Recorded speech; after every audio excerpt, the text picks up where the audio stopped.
કૃષ્ણ, જય દ્વારકાધીશ। આજના નવા બ્લોકમાં આપનું હાર્દિક સ્વાગત છે। આજે આપણે આવી ગયા છીએ વાડી। આપણે આજે બનાવવાનું છે રીંગણાનું શાક, પોળવાળી રોટલી અને ગાજરનો સંભારો। લાઈવ બધું ઉતારીને અને આપણે શાક, રોટલી ને બધું ચૂલે બનાવવાનું છે, બધું દેશી। એટલે આપણે આ ઉતારવા માંડ્યા રીંગણા। આપણે માંડ્યા હવે રીંગણા ઉતારવા। આપણે બધું અત્યારે તરત ઉતારીને અને તરત જ આપણે શાક બનાવવાનું છે, એટલે આપણે માંડ્યા હવે રીંગણા ઉતારવા।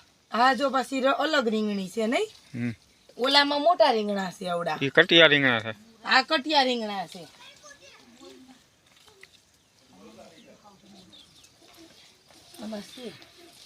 આ પાછા બધા અલગ અલગ જાતના રીંગણા છે, એમ જોવો જી, સમજો।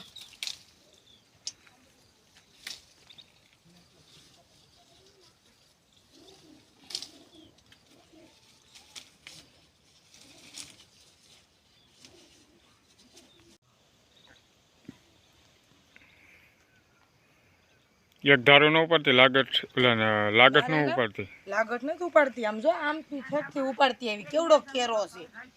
હવે એટલું થઈ રહે કા, થઈ જ રહી એટલે એટલું તો બસ।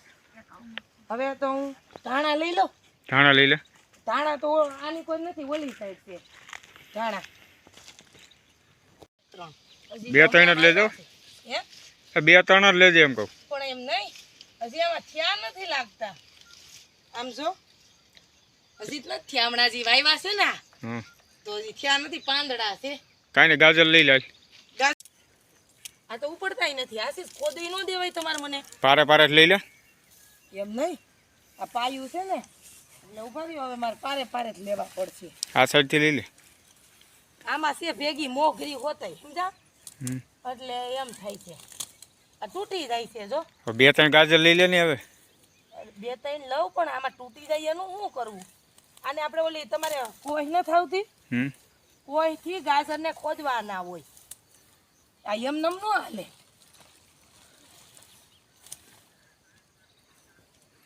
કાંઈ નહીં, બે તો બહુ થઈ ગયા। બે એ ન થાય ને, બે સંભારો થઈ જાય, થઈ જ ને, આપણે ત્રણ જણા જ છીએ। ઈ તો બરોબર છે, ઉભા રહી ઉપડું તો ખરી, બે ઉપડ્યા, એ કાંઈ બે ઉપડ્યા। જો આમાં છે ને ઘૂસવણિયું થઈ ગયું। મોગરી લઈ લઉં, ખાવી લઈ લે।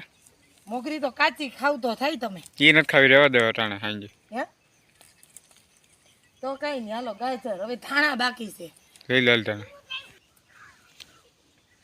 માપે માપે લેજો। એ તો થોડા થોડા, આપણે કાયમ ન જોતા હોય પાછા।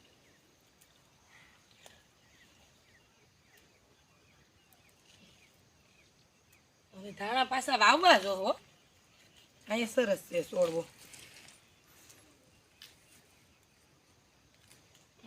મેથી હવે ડુંગળી ઉપાડવાની છે। ધાણા લીધા, ગાજર લીધા, લીલું લસણ લીધું અને મોગરી તો થોડીક લઈ લેવું। હવે શું બાકી રહ્યું? હવે ડુંગળી લીલી તમારે અને ખાવી, મરચા, મરચા ઉતારવાના।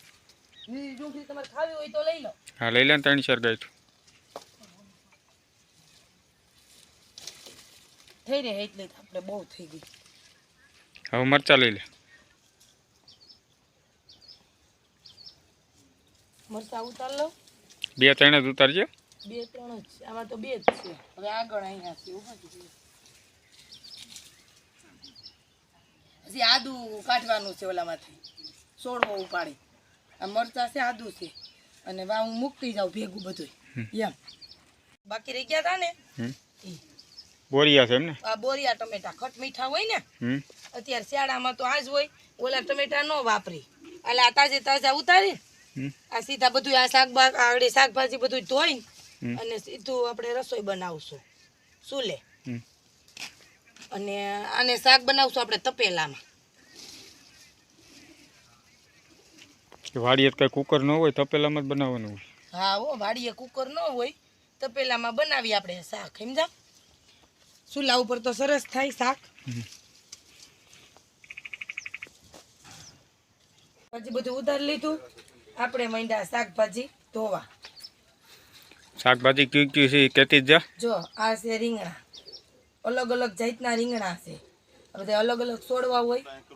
પછી એની પછી છે ડુંગળી, પછી છે મૂળા, પછી છે લસણ, પછી છે ધાણા અને છેલ્લે રાખી આપણે ગાજર. એટલે આપણે આ સીધું જો ધોઈને અને સીધું શાક બનાવવાનું છે. આ ગાજરને આપણે આમાં પલાળી દઈએ. ગાજરમાં ગારો હતો ને, પાયા હતા ને તમે, એટલે ગારો છે આ ગાજરમાં. એને હરખા સાફ કરવા જોઈએ. બહુ ગારો છે આમ જો. આજે બનાવવાનું છે આપણે રીંગણાનું શાક. જેને ખાવું હોય એ આવી જાજો. પછી એમ કહેતા ને કે અમે હાડીનું શાક દેશી ચૂલામાં બનાવેલું રહી ગયા. આપણે રીંગણાનું શાક 1 નંબર બનવાનું છે આજે. એમાં કાંઈ નહીં ઘટે. બધું ફૂલ લસણ પછી નાખીને બધું મરચાં, બોરિયા ટમેટા ને એ રીતે નાખીને ચૂલા ઉપર આપણે પ્યોર શાક બનાવવાનું છે. અને જેને ખાવું હોય એ આવી જજો. પછી એમ ન કહેતા કે અમે શાક ખાધું નહીં ને જોતા તો મોઢામાં પાણી આવી જાય એવું શાક બનશે આજે. જોજો. કાલું તારે ધોવાઈ ગયું હોય ને તો ઊભી થા. હાલો હું આ શાકભાજી સુધારી આમાં ભરી દીધું બધું અને હવે બધું હું સુધારી નાખું. પડતી નહીં તો અહીંયા ગારો છે. ગારો તો છે, પડે નહીં. અમે ક્યાંક લવરાય નહીં, તગારું જાય નહીં હેઠું. નહીં પડ ભાઈ. આપણે મીંડા સુધારવા આ રીંગણા, પછી એમાં ખમણાવાના છે ગાજર, સંભારો બનાવવા. આપણે મીંડા રીંગણા સુધારવા. રીંગણા છે હો. ઉતાર્યું આવી છે ને, હે ઘરની રીંગણીનું છે તે એવું જ હોય ને. કયું બિયારણ હોય છે? તો અલગ અલગ બધા રીંગણા છે. એ કઈ નક્કી ન હોય, જે ઉગીને આવે તે ખબર પડે. હા જો લાંબા રીંગણા છે, આ ઝીણા છે, એ કા છે. આપણે મીંડા બનાવવા રીંગણાનું શાક જો સુધારીને બધું તૈયાર કરી દીધું.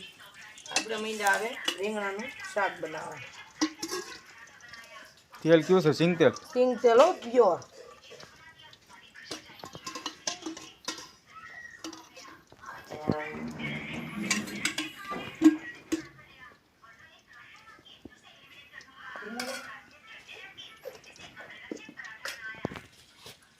સૂકું લસણ લીલું છે ને એટલે આપણે કઈ નાખશું નહીં.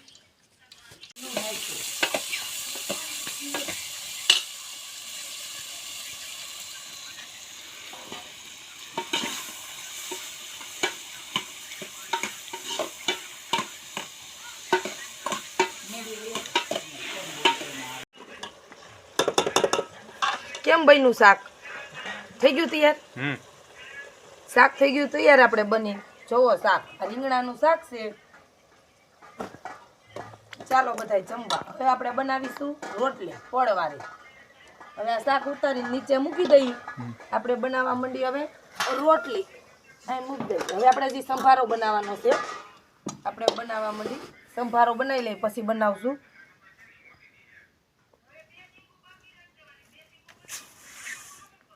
ગાજરનો સંભારો. વઘાર નાખું ને? હા, વગર ના નાખી આમાં રાઈ. આપણે બનાવવા માંડ્યા ગાજરનો સંભારો. હવે આમાં નાખ્યા ગાજર છે, ખમણા છે, અને આ છે લીલા વાડીના મરચાં. આમાં નાખી છે રાઈ. હવે આ રાઈ ફૂટે ને એટલે નાખી દઈએ એમાં આપણે હવે આ સંભારો. પછી એમાં નાખશું આપણે ઉપરથી હળદર અને મીઠું, બીજું કાંઈ નહીં. આપણે હવે શાકને ઢાંકી દઈએ. હવે આપણે એમાં નાખી દઈએ આ મીઠું. હવે આપણે એમાં નાખશું જરીક હળદર. ગાજર જો કે પીળા તો હોય જ, પણ આ તો તોય પીળો કલર આવે એટલે જરીક આપણે એમાં નાખી દઈએ હળદર. હવે આપણે એને આમથી હાણસીથી આમ પકડી આપણે હવે આને હલાવી નાખશું. આપણે ગાજરનો સંભારો હવે થઈ ગયો છે. આપણે બનાવવા માંડ્યા હવે રોટલી પડવાળી.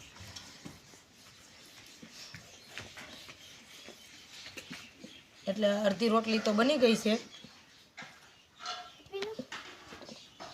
2 પડની તો 2 પડવાળી રોટલી છે. આ બધી છે પડવાળી રોટલી. જો આવી રીતના આપણે બનાવી છે આ પડવાળી રોટલી. આમાં નાખી દીધું શાક. આ છે શાક. હવે આપણે લઈ લઈ સંભારો. આ આપણે નાખી દીધો આમાં સંભારો. અને આ છે લાલ મરચાંનું જામ. આપણે આ છોકરાને નથી ખવડાવતા બધું ઈ. આ છે લીલા મરચાંની ચટણી. અહીં નાખું સંભારો લીધો, છાશ લેવાની છે. આ છે ફળવાળી રોટલી. ફળ અલગ અલગ કરી લઈએ. આપણે બેસી ગયા જમવા. આ ફળ અલગ કરવા દો ને, અલગ જ છે આ બધા ફળ. છાશ લેવી દો ને, છાશ આ બાજુ. પછી એમ ન કહેતા કે અમે આજે વાડીની મોજ છે હો. રીંગણાનું શાક, ગાજરનો સંભારો, કોબીનું સલાડ, પાપડ, બધુંય ઓરિજિનલ ચૂલા ઉપર બનાવેલું. અને આ છે સલાડ. આ છે આ મરચાનું જામ. મસાલો છે. છાશનો ગ્લાસ લઈ લો. છાશ કરી